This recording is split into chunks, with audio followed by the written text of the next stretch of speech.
ফিরে এলাম বন্ধুরা আর একটা নতুন রেসিপি নিয়ে। মটরের ঘুগনি। প্রথমে আলু আর মটরগুলো জল থেকে ঝেড়ে নিয়ে প্রেসার কুকারে দিয়ে দেব। আর ওই যে বাটা মশলাটা দেখছেন দেওয়া আছে, ওইটা আমি আগে দিয়ে দিয়েছিলাম, ভিডিওতে দেওয়া হয়নি। পেঁয়াজ বাটা আর লঙ্কা বাটা আর টমেটো বাটা, ওইটা আর একটু আমি মিশিয়ে দেবো জাস্ট আপনাদেরকে দেখানোর জন্য।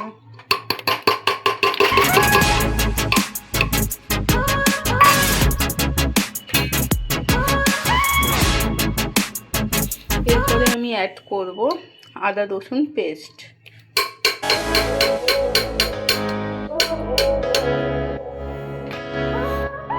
এরপরে আমি গুঁড়ো মশলাগুলো অ্যাড করব।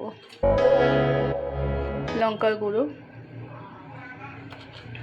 আপনারা ঝাল পরিমাণ মতো দেবেন, আপনারা যেমন খাবেন।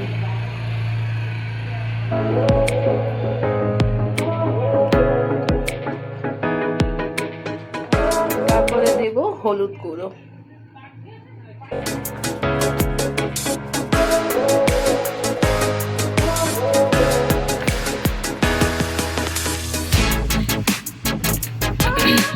এরপরে দেব এই যে মিট মশলা, এইটা আপনারা দেবেনই।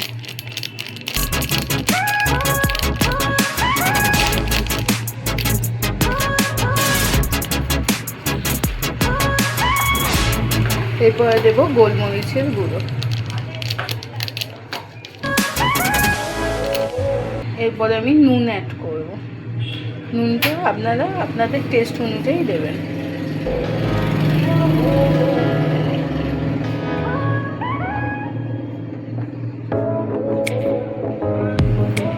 এরপরে সর্ষের তেল অ্যাড করব।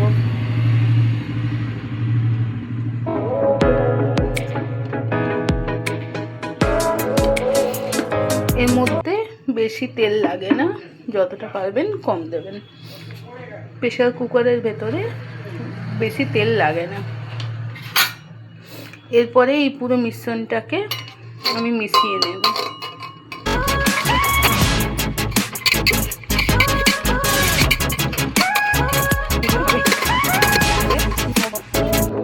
মশলার জলটা আমি রেখে দিয়েছিলাম, এইটা দিয়ে দেবেন যাতে নিচে না লেগে যায়।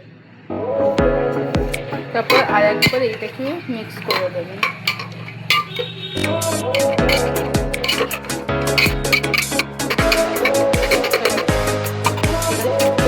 একদম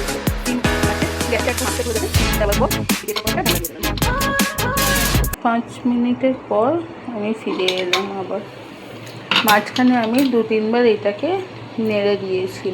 নাড়িয়ে দিয়েছিলাম। এইবারে আমি দেখুন আমার তেলটা ছেড়ে দিয়েছে, মানে মশলাটা কষানো হয়ে গেছে। এবারে এর মধ্যে জল অ্যাড করে দেবেন।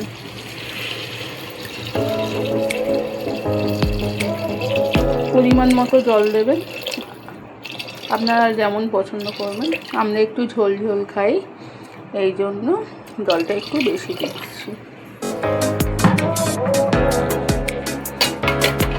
এবার সব মটর তো সমান হয় না, কোনোটা 2টো মারলেই সেদ্ধ হয়ে যায়, কোনোটা 3টে লাগে।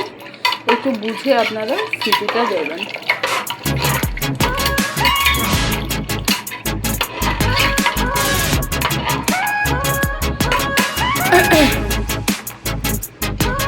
দেখুন কালারটা কত সুন্দর এসছে না। এবারে এটাকে সিটি ফেলার জন্য কিছুক্ষণের জন্য অপেক্ষা করবেন। আমার রেডি হয়ে গেছে চটজলদি খুব সহজ উপায়ে ঘুগনি রেসিপি, মটরের ঘুগনি। একটু গরম মশলা ওপর থেকে দিয়ে দেবেন।